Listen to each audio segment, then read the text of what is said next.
Welcome back, folks, to This Week in WordPress and SaaS.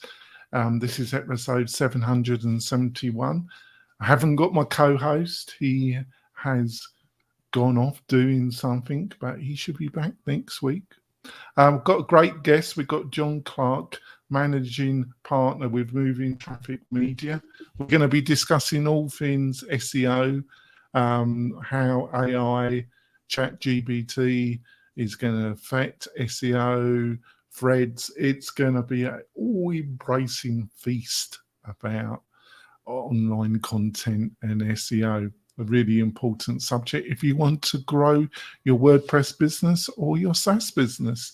So, John, do you want to give us a quick introduction of yourself and what you do at Moving Traffic Media? Sure. So John Clark, one of your last guests, Spencer Foreman, had a great quote. He said, "Leave the E off for savings." So a lot of people spell Clark with an E at the end. You can leave that E off. I'm the managing partner of Moving Traffic Media, as you said. We specialize in performance digital marketing. So everything from paid search and display to SEO, content strategy, some social mixed in there as well. And we specialize with medium to large scale businesses, primarily in the regulated industry space. So think about that as healthcare, finance, those sorts of areas, real estate. Oh, that's great. And we're based in White Plains, New York, but we're a fully remote team. So we have folks kind of across the U.S., California, Kentucky, Connecticut, New York, etc. Oh, that's great. Should be a great discussion. Before we go into the main meat and potatoes of this great interview, we've got a couple of messages from my major sponsors. Be back in a few moments, folks.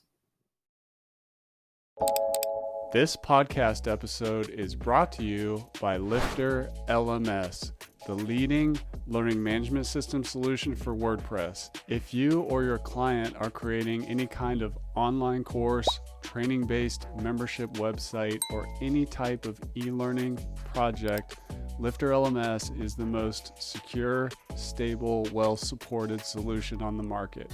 Go to lifterlms.com and save 20% at checkout with coupon code podcast20. That's podcast20. Enjoy the rest of your show.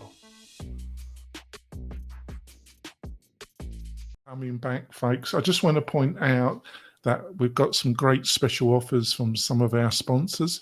Plus, we've got a curated list of the best WordPress plugins. If you're building a website for yourself or for a client and you don't want to trawl the internet trying to find the best solution for your particular problem, we have a time saver. We have a curated list of the best WordPress plugins. To get all these goodies, all you have to do is go over to WP-Tonic.com/deals, WP-Tonic.com/deals, and you'll find all the goodies there, folks. What more could you ask for? I don't know, but you probably can. John, so what's the kind of typical day at Moving Traffic Media for you, apart from going on strange podcasts with English type people? Apart from that, what is the kind of typical day that you face? Yeah, so my typical day, usually starts off with what I like to call like a block of like deep work. So usually from around 9 a.m. to 11 a.m. After I drop off my daughter, that time is usually pretty quiet. So that's where I try to focus in on big projects, either deliverables that are upcoming or maybe pitches that we're working on. So that's really the time that I try to dedicate to those sorts of things. We're a distributed team, like I said, so we have learned to incorporate some things that are probably more familiar with development teams. One of those things for us is what we call a stand-up. And in those, 30 to 15-minute meetings, we typically review things that were completed, things that are upcoming, any blockers that we have, whether it's the team member or client. And those usually take place around 11:30 to 12, just given the time differences for our team. And then the rest of the afternoon is really a mix of internal training, client meetings. I do a lot of writing for industry publications, so that sort of falls in that area as well. And I have a very energetic 5-year-old, so a lot of that really depends on what her mood is when she gets home from school or camp. So what a taskmaster! What a taskmaster! The worst type of CEO you could have. Exactly, but also the most rewarding. So yeah, my day is probably not too atypical to any other person in the agency space. So how do you obviously getting money in, growing the business, it's the lifeblood. How do you kind of balance short, medium, and long-term objectives, and how do you measure if you're getting anywhere on the medium, long-term objectives? Yeah, it's a great question. I think everything comes down to prioritization. I think even from client deliverables, like helping them prioritize what those things are, I think that can be applied to how we think about goals. My business partner and I sort of establish a very, I would say, extensive list of goals for us as a company. And they're broken down by quarter. So we sort of have what I'll call easily attainable goals and stretch goals. And we do our best to try to measure those each quarter and start to plan for the following goals the following quarter.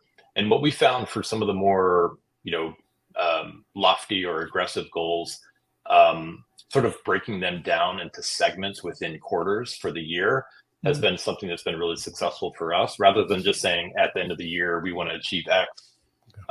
We sort of identify what that big goal is and then try to figure out, are there components of that we can break down per quarter? And that gives us a good sense of where we'll end up at the year. So for example, if we meet that goal in Q1, but miss that follow-up goal in Q2, we have a better sense of maybe we're going to be at risk to meeting that goal at the end of the year. So it helps us, reprioritize throughout the year as well. It's running a business is almost impossible to completely plan for. And so that flexibility to reprioritize and, in some cases, even remove goals that we thought were important at the beginning of the year, but aren't so much in the mid or latter part of the year has been really impactful for us. Yeah, I think that's really insightful. I think that's probably a great balance, actually. Thanks for that. So we're halfway through 2023, which I can't believe. I don't know where the first half has gone. I don't know if you're feeling the same. It's just been a kind of dream fest, really. It's just gone. I'm still surprised because I've spent a lot of time producing content, pushing it on various social media, various platforms, and also my content strategy for the WP-Tonic website. I spend an enormous amount of time and effort on it all. So I don't make a living as an SEO, but as a sole owner of a business, I spend an enormous amount of time on that. But I still surprised the amount of disinformation and lack of knowledge around SEO, really, from people that are quite experienced in the WordPress or SaaS space. What are a couple of misunderstandings, or I'm giving you the opportunity to clarify one or two things that regularly come on your radar that are misunderstandings about SEO and content production that you come across on a daily, weekly basis, John? Yeah, I think there's some foundational principles of SEO that I think have stood the test of time.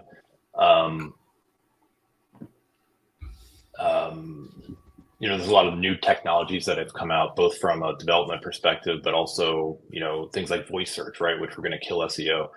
But the principles of, the way that I like to talk about it typically is it takes the form of a pyramid, right? Where you sort of have the technology layer that is really the foundation. So, if Google can't index and crawl the site properly, sort of everything else doesn't matter. And then the keywords and content sort of make up that middle piece, and then authority, or basically links, make up that top pyramid. I think that's evolved a little bit in the way that I talk about it to an acronym that is CRICS, which is CRICS. And it stands for crawl, render, index, and cache. And I think for maybe your audience, that's all things that are probably familiar from the development perspective. But crawl really means, can Google crawl the website effectively? Is there proper internal linking structure? Are there links that are broken, right? All those good sort of best practice hygiene things that you would want to pay attention to for a site. Rendering. So can Google render the templates from the various pages of your domain? There's probably a lot of back and forth that, or I guess myths maybe, that I've heard around JavaScript and whether or not search engines can execute it and render it. I think this is a big area of contention. Google has said that they can, and then they sort of come back out and said, well, we don't execute it on the first crawl. We might come back when there are more resources for us to fully execute it. So having some sort of rendering solution, if you're developing in a web app environment. So you really want to make sure that your rendering has the same text as what's shown in the browser. So that's kind of a first place to check if you're working with a heavy JavaScript site. Indexability. So is your content indexable? Very often we see a site get an update and the dev environment robots.txt file gets uploaded that blocks the entire site. And of course, takes everything down. That's happened. Well, that would be surprisingly number of times. Yeah. That would be a little bit embarrassing, wouldn't it? Yeah. It's more embarrassing if we don't catch it right away. That's the worst situation for us. And then caching. So is Google actually caching those URLs? Are they indexing them? Are they serving them for the queries that you want? So, speaking about WordPress specifically, which is probably about 90% of the sites that we work with, there's a lot of basics that can be applied that are often missed. I would say one of the first things is just setting up a Google Search Console account. It'll give you a lot of visibility and even allow you to test some of those things within that CRICS acronym, right within that tool, and you'll sort of get Google's firsthand view of how they're engaging with your website, where they're finding issues. XML sitemaps, surprisingly, are still oftentimes not utilized. Create those, submit them to Google Search Console. They're incredibly valuable from a discoverability perspective, meaning you're kind of giving Google instruction around what are the URLs you want them to crawl and index and actually serve to users. So that's a very important signal for them about what's important to you as the website owner. Another one that we sort of go back and forth on is tag pages. So probably most applicable to blog content where you add a bunch of tags.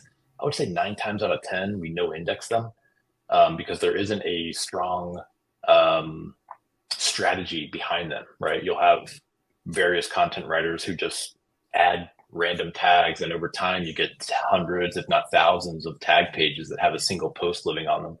And essentially that's really low value, low quality content that Google has to sort of sift through before they discover content that's actually meaningful. And it can be a very bad signal. So we recommend generally all tag pages to be no indexed. And then category pages, right? Out of the box from a WordPress perspective, they're often very, simple. There's no sort of custom content. It's usually just a list of blogs or posts that sort of live within that category. So there's lots of opportunity there to improve the UX from organizing. Can I ask you, can I ask you a quick question? Sure. How you view WordPress? Because you're part in that area and part out because of your company's focus. I still feel I might be a bit biased, but I try not to kid myself as much as possible.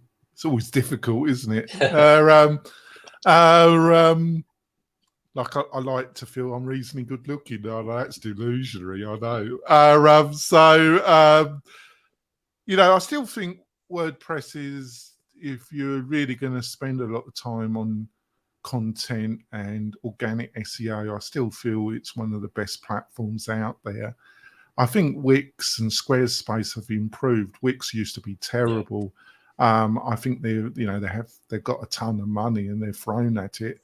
Yeah. I think, but I still don't feel that if you're going to spend a lot of time on content rather than just purely on paid traffic, you would be best to look at the WordPress platform. Would you agree with that synopsis, or do you think you got your own take on it? I'm 100% in agreement. It's out of the box. It's always been one of the best SEO CMS platforms, in my opinion. And you're right, Wix, Squarespace, they're very closed ecosystems, like Shopify, although they've done a ton of investment making that platform more SEO friendly, fixing some of the basic things that were problematic there. And you're right, Wix is investing a lot in SEO education and sort of improvements similar to what Shopify is doing. But I've always found their performance to be less. And part of that is just that more defined ecosystem that you have to live in within the CMS itself. WordPress, I've always found to be much more nimble, and the ability to manipulate the code, whether it's through a plugin or custom changes, has always been really impactful from an SEO perspective. And there's just so many people building on it. Advanced websites, right? And so I think the community is also much stronger there. So if you do run into an issue, more than likely there's someone who's encountered it and can help. I think the community. I didn't go this year to WordCamp Europe, which was based in Athens a year before, because of COVID. I hadn't seen my family. I'm a joint UK American citizen, and because of COVID I hadn't seen my family in the UK. So last year I took the opportunity to go to Porto Europe, WordCamp Europe, which was held in Porto. Over 3,000 WordPress people, as I like to say, turned up there. It was a fabulous 3 days jolly in Porto. Was excellent. Loved the Portuguese people. And then I had a little bit of a journey, went to Scandinavia to see some friends because I used to live in Scandinavia. And then I went to the UK. But it was amazing that over 3,000 people turned up at WordCamp. I just don't think, apart maybe Salesforce and maybe some other events, you just don't get that kind of turnout, do you? No. And one of the common knocks on WordPress that we hear from clients is security. But I've always been of the mindset, if you take the proper precautions for security, then it's as secure as any other website you use. That may be my lack of understanding around the true issues there, but we worked with a lot of WordPress sites who've never been hacked, and they're big brands. And so I've never really found that as a good.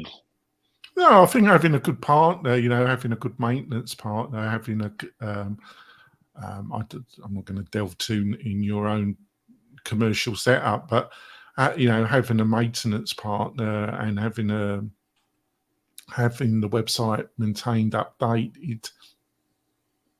A lot of the security problems are really utilizing plugins.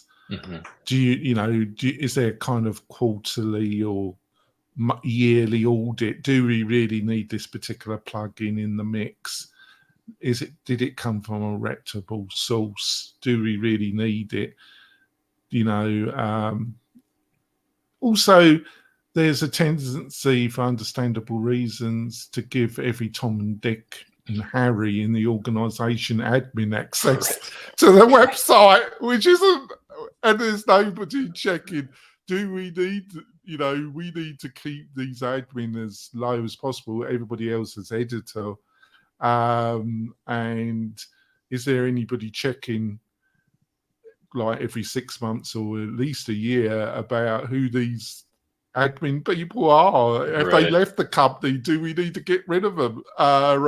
Do they even need admin access? Yeah, this is but you'd be amazed. This is basic stuff, but you'd be amazed. So I think so. Like, we've got to discuss AI, and chat GPT. I've got such mixed feelings about it, John. In some ways, I'm already bored with it already. Like everything, you got to get on board early because we're in tech, and if you're left behind, it can have some really drastically bad consequences for your business. On the other hand, obviously, I don't think it's like cryptocurrency or Web3, which was, in my opinion, total nonsense. When it comes to blockchain, I think long-term there is something to that technology. In some strange way, it's probably going to be mixed with AI, because I think consistently having a system that tells you where something comes from and who really owned it in the world of AI is going to become more and more important in a kind of strange way. But I also, the absolute nonsense talked about AI, and especially when it comes to general AI, I am no expert on it, John, but it's just absolute crazy talk. But when it comes to AI, specifically when it comes to SEO, which is your speciality, I'm sure you've been spending a lot of time thinking about this. How do you see it panning out in the next year, 18 months, when it comes to AI and SEO? Yeah, I think it's a tough question, because the space, to your point, is just moving so quickly. When ChatGPT was first released, the immediate thought for probably a lot of industries was, it's gonna kill the industry. It's gonna take over everything that we do, and which was ridiculous, wasn't it? Right. Really, it's just totally bonkers, wasn't it? But I'll be honest, though, it gave me a little bit of anxiety initially, right? When you interact with it for the first time, because it's so when you first use it, it's revolutionary, right? Like, there was nothing before this that could just sort of spit out on demand, answers like this. But I would say, the more that I've interacted with it and I've tried to apply it to what we do, the answer is exactly what you said. It's ridiculous. It's not going to. Well, it is and it isn't it? That's the contradiction. It is fundamentally because Google was utilized, the way, obviously the way the two founders, Google, when they took over from Yahoo and Vista, in a very quick period of time, dominated search, and for the past 20 years still dominate it. The technology, the spider, but the fundamental basis of utilizing external links, monitoring factors about how people actually measure or rate your content, is still there.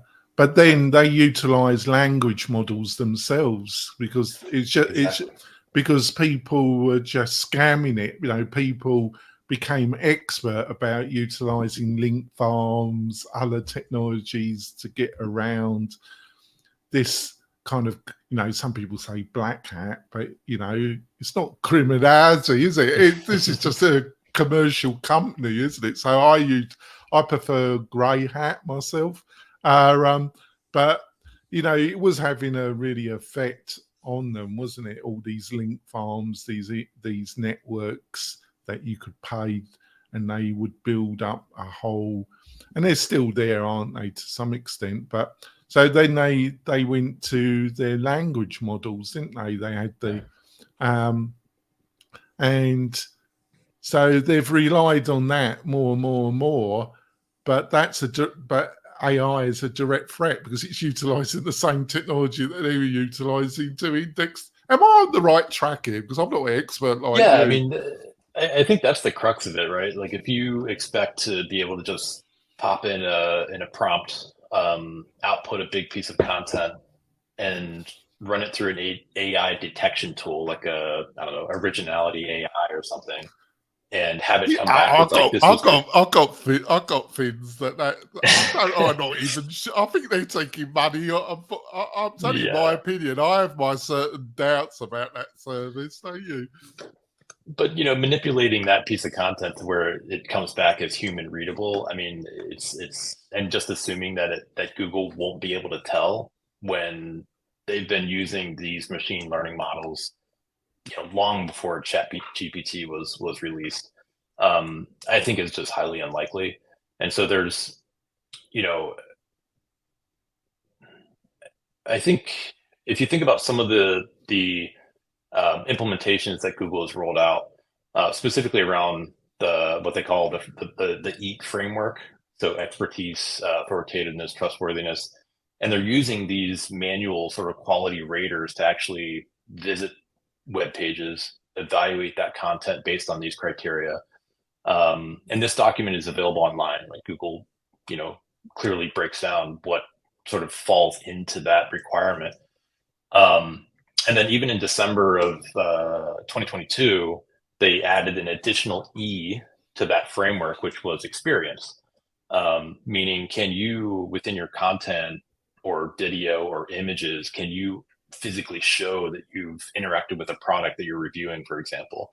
And those things are, ChatGPT or these models can't necessarily do that, at least not yet. And so, I think there is still a deep requirement for editorial review, maybe even control is a better word, of content that's going up on your site. Can you use GPT to influence or get you to that end result faster? Of course. I think that's where there's a big advantage to it, is the efficiency. I just point out, based on the WordPress, I'm going to put 2 points to you and get a response from you, and then we go through and we do break. Number 1 point, in the WordPress space, which is dominated by plugins, by hosting and plugin companies. They're the main two areas that make money in WordPress. Yeah. In the plugin space, there's one particular company that has built up a reputation for grey hat SEO. If you put in any search for any kind of popular plugin solution in the WordPress space, this particular company's articles, they have about 3 to 4 major websites that dominate search, almost any search, and they have a library of about 15 to 20 plugins that they've bought from various developers. And they've built, it's very shallow content. They built this over about 8-9 year basis, John. Then a notorious company, the founder I really haven't got no time for. He doesn't like me either, John. He's personally tried to sue me a couple of times for things I've said about him. But it is what it is, and it's really shallow content, but at enormous industrial volume, where he's used offshore and low quality content to dominate the sector, which there's nothing illegal about it. It is what it is. So I don't really see the difference between what AI can produce and the kind of low quality content that was offshore that he was producing, really. I also think that probably Google's going to look at what I call influence. It's a terrible term, really. Are you an influencer in your particular sector? They're going to look for, does that person have a podcast? Does that person produce regular video? Does that person on social media talk about the subject that they're writing about on their website? They're going to look at a kind of organic look at your, which is a regular term in SEO, isn't it? But I mean it in a more broader sense, your domain authority, your subject authority. Do you think I'm on the right track there? Yeah, I think that's part of that framework, right? Like, is that person, rightly or wrongly, trustworthy in that vertical? And that trustworthiness may not be for them specifically, but the persona, right, through content or sites that they own, or plugins within that vertical, all of those things sort of point to a level of trustworthiness with the content that they create. So I think in some cases, that low quality content, or that weak content created offshore or something like that, can sort of slip through the filters. And I think that's where one of Google's biggest challenges with GPT coming out in general is, how do they manage for it? They've had to come out and say that they accept AI generated content, but then they had to sort of say, provided that it's manually reviewed and is helpful, if you will. And I think sites like that over time will get caught up in the improvements in the algorithms that Google's going to be forced to release. So in some cases, we've seen sites like that survive a very long time, and then an algorithm update will come out and they literally just drop off a cliff. So yeah, I see where you're coming from. I've got some comments about what you just outlined. Sure. But we've got to go for our middle break. We're going to go for our middle break, folks, and then we continue. Got some observation of what John's just said, and we're going to be talking about threads for Meta as well. Should be a great discussion in the second half of the show, folks. We will be back in a few moments, folks.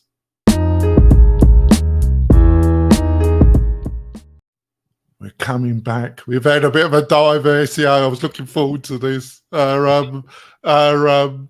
But before we go into the second half of the show, folks, I just want to point out, if you're looking for a great hosting provider that specializes in membership and community-focused websites, why don't you look at what WP-Tonic? We've got over 15 years knowledge in the WordPress space, which a lot of hosting companies don't have.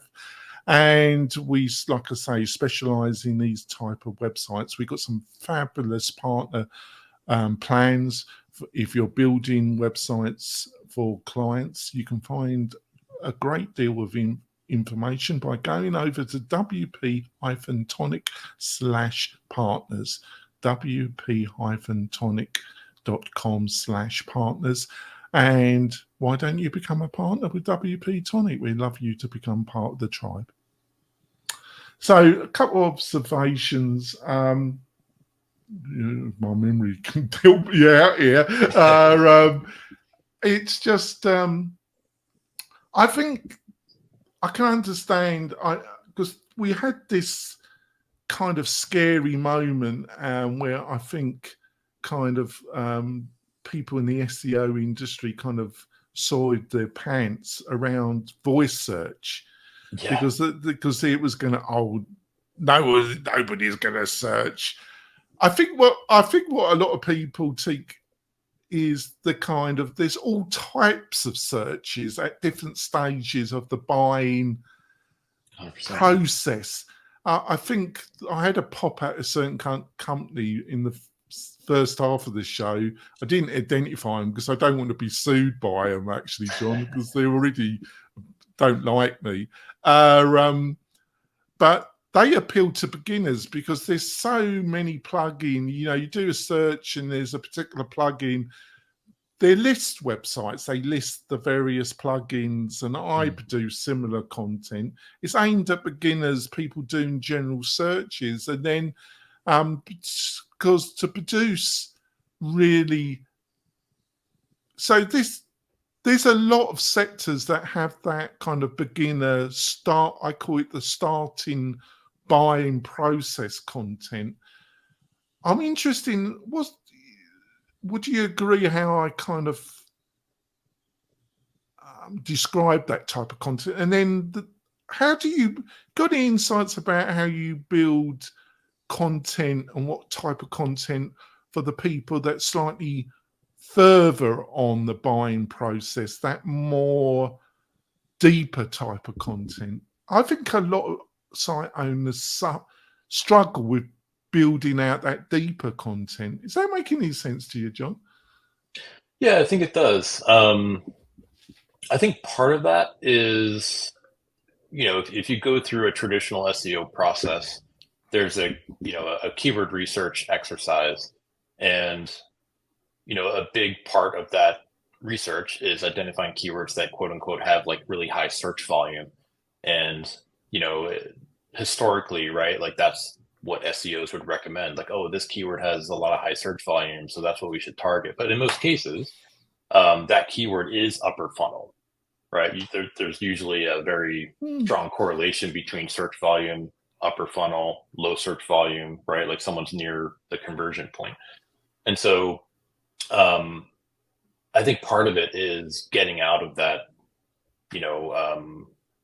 or maybe being a little bit more willing to look at keywords that are lower search volume, because that's typically where there's a higher intent, right? You're sort of getting past the person who's just doing the very broad, research and consideration, and you can do that with content in what we would call like a hub and spoke model, where you have sort of the primary topic, which is the upper funnel content, and that can support the big search volume, but you build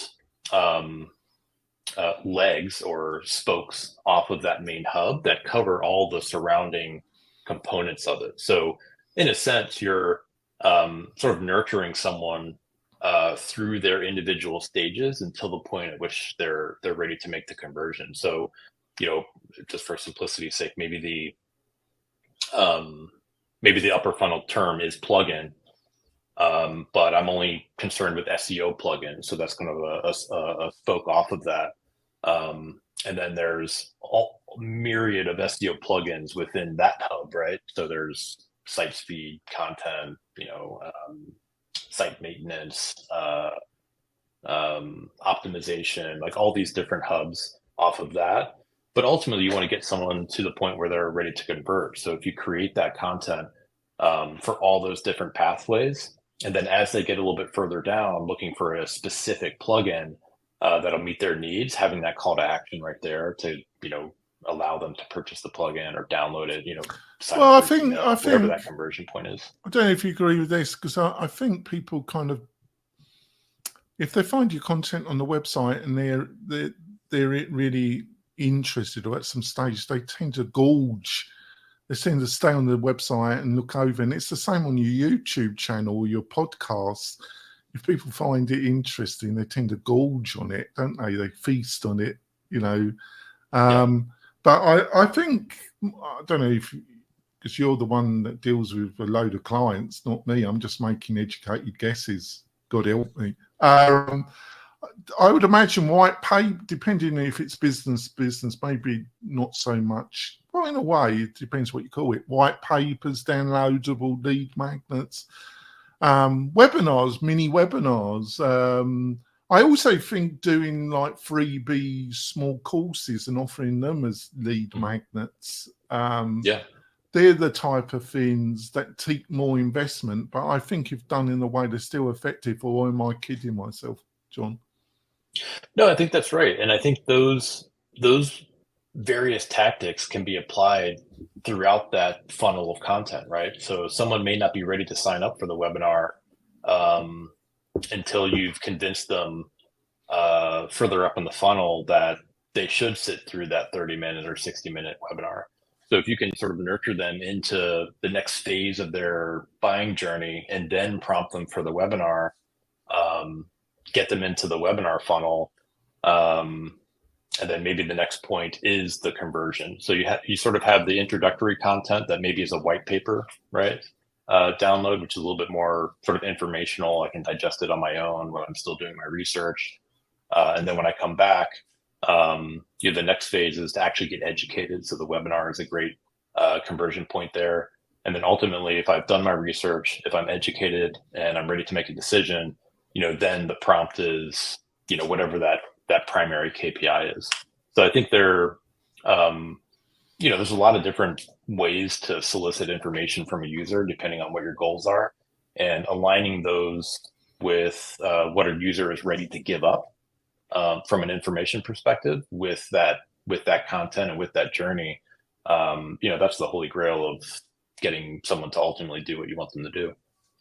So thanks for that. Let's move on to threads and influencer marketing, maybe. Threads, I've consistently, I hate and love Twitter in the same breath. I've been the victim of outrageous stuff on Twitter, and also tweet storms. I was attacked totally unfairly about a year ago by a crowd that I won't go on the rant, but I've also benefited from it. But if you've ever been exposed to one of these troll farms, it does leave a really bad taste in your mouth that goes on for many years, but it diminishes. So threads, what do but also in the membership creator market, one of the biggest competitors to WordPress is Kajabi. Fabulous company, fantastic founders, and really know how to market their product. They utilize influencer marketing, offered really fabulous special affiliate deals for a small band of highly influential influencers in the kind of creative membership area. And really, if you do any search about building a membership, a community website, Kajabi will turn up because it's got like 1,000 people talking about it on YouTube who are all on affiliate packages. So is that something what's your feeling? Because is Threads, Zuckerberg, do you think it's going to become a big player? I suppose it already has, isn't it? Because they've got over 1 billion, but that's linked to its linkage to other Meta products. Mm-hmm. Yeah, I think in some sense it's a little too soon to tell its impact on Twitter. Yeah. They have hit 100 million users faster than any app or social platform, and I think it's a spine bending, isn't it? It's absolutely insane. But the flip side of that is, I believe it was SimilarWeb put out a recent study that showed that engagement has already started to taper off. And if memory serves correctly, I think that was only limited to Android users, but I think you could argue that is probably the same for iPhone. Part of it could be just it was the shiny new thing. People poured into it to just poke around and window shop, if you will. Decide maybe it wasn't for them and left. But I think the other thing to consider is, if you actually interact with the app, there's a lot of sort of basic functionality that I think is missing. So for example, you can't, save a thread to go back and revisit. There isn't really a great sort of search functionality. Is it also, it's like most things in life, John, it's a contradiction. The the thing that people dislike about Twitter is the thing that they love about Twitter: drama. You know, Yeah. if you remove, and obviously Meta saying, well, we're going to remove the drama. Well, if you remove the drama, you're removing the reason why people use the bleeding platform. Is there anything to You know, that? I find Facebook can be a very drama-filled space as well. I imagine Instagram. I don't sort of spend a lot of time in the comments on Instagram like I do with Twitter and Facebook, even Reddit. But I imagine that drama is transferable across social platforms. I I don't have any data or even personal interaction to say whether that's true on Threads yet, but I would be shocked if it didn't transpire in some way. So I think what will be the most interesting is when Zuckerberg decides to turn on monetization of the app. Yeah. And I think that's where um, we'll really see the impact on Twitter. Like, are Twitter advertisers going to take that advertising budget from Twitter and shift it over to Threads, especially if they're seeing success in Instagram and Facebook already? And there's It must also increase, you know, obviously I'm imagining it's been a big discussion in the top echelons of Meta. This, you know, it's a two-edged sword, this, you know, the lacks of, you know, you can utilize more money for the these virtual worlds building, but it does really put a red flag to the regulators, doesn't it? Even more, doesn't it? I would have to think, but in this case, they didn't buy anything. They just created it. So That's a first, isn't it? but I mean, they're the masters of copying, right? I mean, they basically took every feature Snapchat rolled out and added it to Instagram. So those things are hard to regulate from a regulator perspective. Could you break up Facebook, Instagram, WhatsApp? There's probably others I'm forgetting. Could they, push for that? Probably, but I don't think there's been. I think the opportunity, if they wanted to do that, was during the whole election, data privacy issues, and it wasn't able to be accomplished then. And now I don't know what leg they have to stand on. There's no big crisis or thing that at least we know about. So I kind of because I'm the main producer of content for my business, I have to always find a balance, because I can get really sucked in, and I've learned the hard way that you got to keep a balance when it comes to social media, where you're there, but you don't get too sucked in. Because I know people, obviously, if you're a reporter or you're a social influencer, that's your business model. That's how you are going to be on Twitter. But I know people in the WordPress community, I don't know how they do any bloody work because they're always on bloody Twitter all the time. Right. But I just come to the conclusion that they're on there because it builds relation and they get work. People's agency owners, other people that like their attitude, throw them a few bones. And that's why they're always on there. I just come to that conclusion, John, because they're always on there. They're always remarking and talking about something or somebody, where I just haven't got the bandwidth to do that or the inclination to do that, John. Yeah, it could be that they're scheduling posts. They may have a team who's actually doing it, and then crafting the content. They approve it, it gets scheduled, so it looks like they're heavily active. Maybe they jump in during the day and respond to a couple of things so that it looks more human. I don't know. I definitely don't have that much time to spend on Twitter every day, so you're right. There are some folks I'm just like, wow, that's how do they do it? That's part of their brand. I don't know. But I have heard a lot of success stories, Twitter specifically, around building those relationships, getting work from it. So it's definitely a valuable platform, and maybe that justifies the time spent there. I'm not sure. I quite like. I spend a bit of time posting on LinkedIn.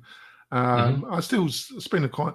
I put more video up on Twitter because I produce a lot of video every week. I just try and spread it around, but I try and guard myself getting too. It's finding that balance where you've got to be on those platforms and you've got to provide value, but don't get too sucked in. It's difficult. So let's move on. So if you had a time machine, obviously I'm from England, so I was into Doctor Who and the TARDIS. Mm-hmm. So if you had your own time machine, your own TARDIS, and you could go back at the beginning when you were a young man, you're still looking pretty good actually, John. But if you were a young man and you could just tell yourself one or two bits of advice, what would you say to yourself?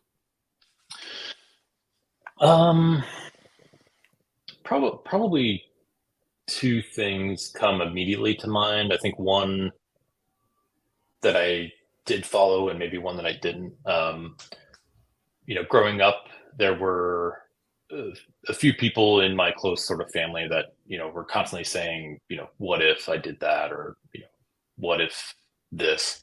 And that sort of influenced me to take a mindset that if I had an important decision to make, I would ask myself that question. If I don't do this and look back in 10 years, and am I going to say what if?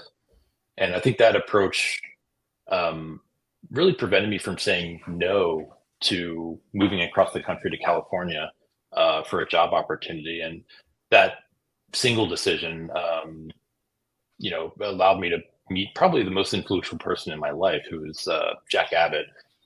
He sort of became a boss initially, a mentor after, and sort of taught me a great deal about just running an agency, how to do client service. I'd like to say you give an air of relaxed confidence. Actually, you don't. For somebody that's been running an SEO agency for quite a while, you just seem too relaxed, John. So normally they twitch quite a lot. People. Yeah, I had a lot of good training. And then I kept that mantra and moved to New York, and that was sort of the single sort of turning point in my career, I think. Definitely a lot of other important relationships in my life, but I think that's one that, having that mindset allowed me to experience. And the second one is I have said for many years that I want to learn how to code, like properly code. And I just never did it. I took a class here and there. But what I would tell myself in earlier years is, dedicate, maybe not a degree, but definitely dedicate time to learn how to properly code JavaScript. I just want to remark, you brought up something that I've been thinking a bit about over the last couple of years. I think obviously I'm in the membership training area, community area. I think traditional higher education, and you're seeing this with the traditional model companies, what happened in COVID accelerated the process. Obviously, you said your company's distributed. Obviously, in the WordPress, it's been going on for years. Most WordPress agencies, Automatic since its founding, has been a distributed company. Right. Yeah.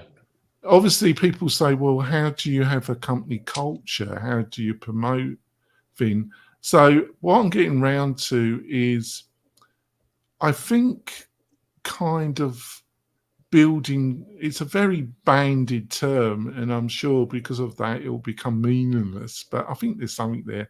How do you build community? In some ways, that is the purpose of a university or joining a course, because it says, right, if you don't get off your arse and do the coursework, you're going to get you're going to get a bit of a beating from the lecturer to some extent, and you coughed up a load of money, and you're not going to get a bit of that paper at the end of the freaking degree, right? And you'd be marked as a failure for the rest of your life, right? Whatever, be stamped on your forehead, loser, right?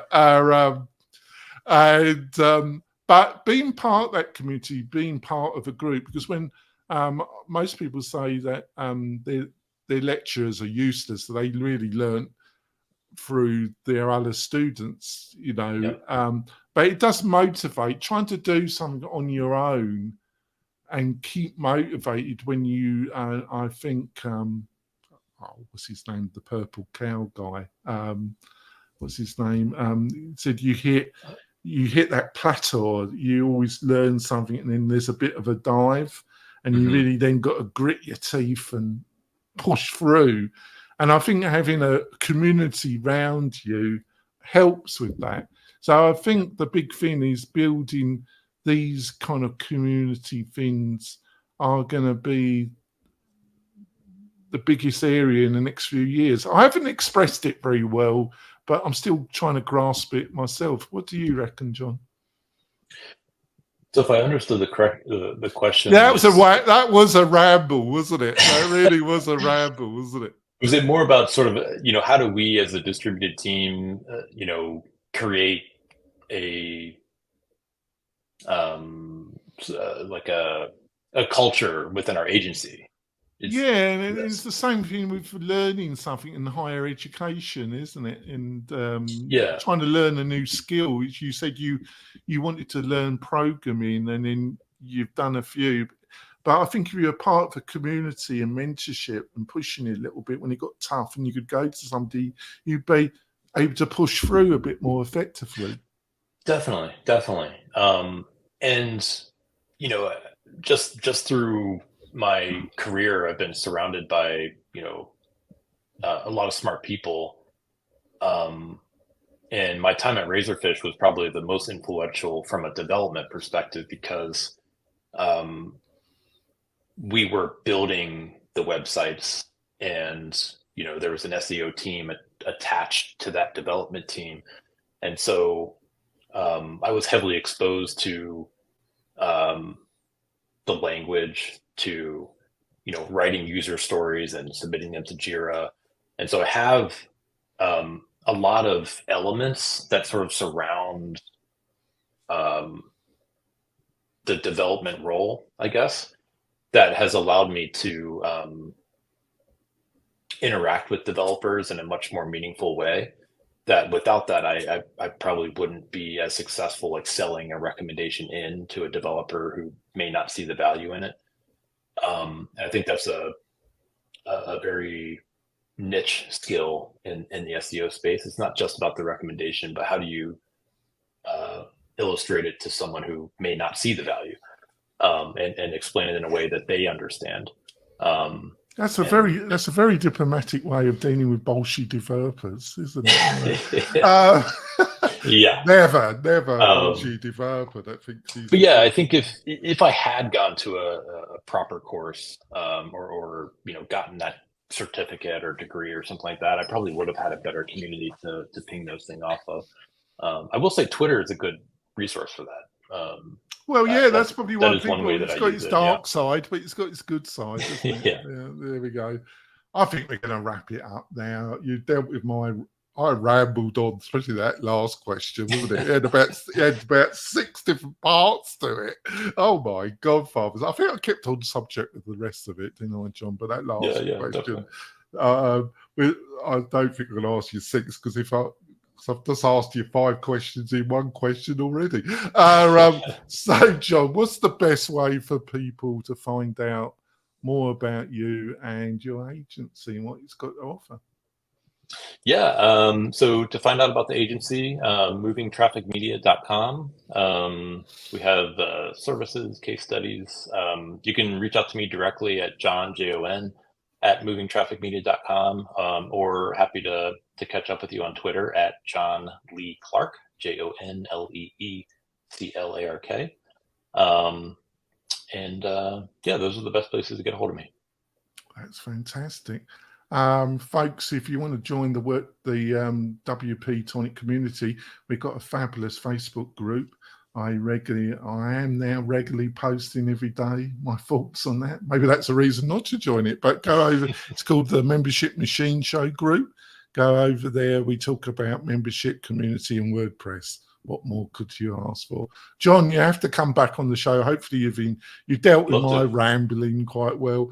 I think we've had a fabulous discussion, bit different than the normal discussion around SEO. I think it's been fantastic. Hopefully you decide to come back at some stage. We will be back next week. I've got to say, folks, I've got some fabulous guests in August. Always a quiet month. I've managed to get some really, like John, some fabulous people. We're going to be talking about SaaS and WordPress. What more could you ask for, folks? We will be back soon. Bye.